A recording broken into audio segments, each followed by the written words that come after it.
ब्रेकनंतर 0 आवरमध्ये पुन्हा एकदा स्वागत आणि आता बातमी आहे शेतकऱ्यांवरती सुरू असलेल्या राजकारणाची।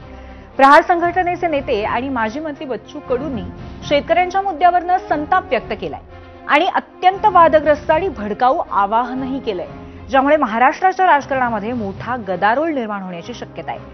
राज्यव्यापी शेतकरी हक्क परिषदेमध्ये त्यांनी आत्महत्या करण्याऐवजी थेट एखाद्या आमदाराला कापून टाकण्याचा किंवा सार्वजनिक ठिकाणी विवस्त्र होऊन आंदोलन करण्याचा सल्ला शेतकऱ्यांना दिलाय। केवळ इतकंच नाही तर छत्रपती संभाजी महाराज यांच्या मृत्यूबाबत देखील त्यांनी खळबळजनक विधान केलंय। सगळे शांत रे, आत्महत्या करून लागाय लावले। अरे तू मरापेक्षा एखाद्याला मारून टाक ना, एखादा आमदार जरी कापला ना, आम्हीच सांगतो आत्महत्या करायची वेळच येणार नाही। पण हे जातं मरतंय, जाऊन बसलं जरी का नाही, आत्महत्या केल्यापेक्षा त्या आमदाराच्या घरासमोर पूर्ण कपडे काढून बसायचं, कपडेच ठेवायचे नाही आणि सहाच्या घराच्या समोरून जाऊन मुताचं। काय फरक आहे? मेल्यापेक्षा परवडत नाही का? हे दुसरे कोण होते रे?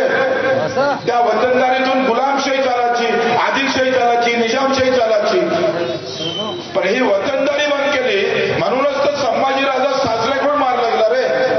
नाव औरंगजेबाचं जरी असलं तरी सासरा किती कारणीभूत आहे शोधाल का कारणीभूत आहे? राजा कसा असला पाहिजे?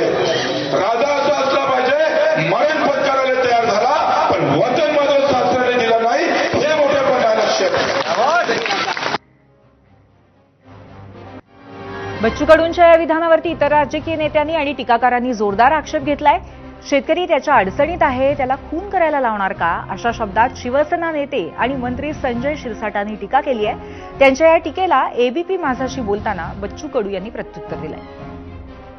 एखाद्याबद्दलचं स्टेटमेंट देत असताना कमीत कमी ह्याचे भान ठेवा की आपण काय बोलतोय।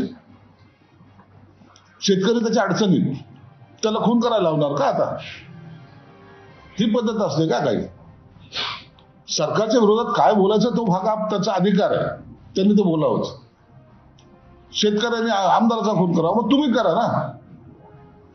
शेतकरी तुमच्या पाठीशी उभे राहतील, तुम्ही करा। हे स्टेटमेंट फक्त आज प्रसिद्धीसाठी असतात आणि त्याला काही अर्थ नसतो। चोपावंच लागेल यांना, हे चोपल्याशिवाय आता आंदोलन होणारच नाही। 3,000 सोयाबीन विकावं लागतं, 6,000 कापूस विकावं लागतं। अजूनही कोण माहिकेला दाखवा ना मला, का खरेदी केंद्र सुरू झाले नाही?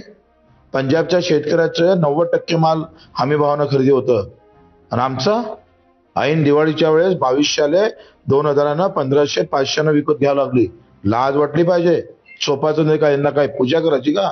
चोपणारच, आणि वेळ आली तर मीच चोपणार। संजय शिरसाटांचं म्हणणं आहे की भान ठेवून बोललं पाहिजे, शेतकऱ्यांनी खून करावा मग तुम्हीच करा ना असं। मग भान ठेवून तुम्ही वागा, पहिले आम्ही करू, ते वेळ आली तर आम्ही करू, पहिले शिरसाटला घेऊ लागत तर।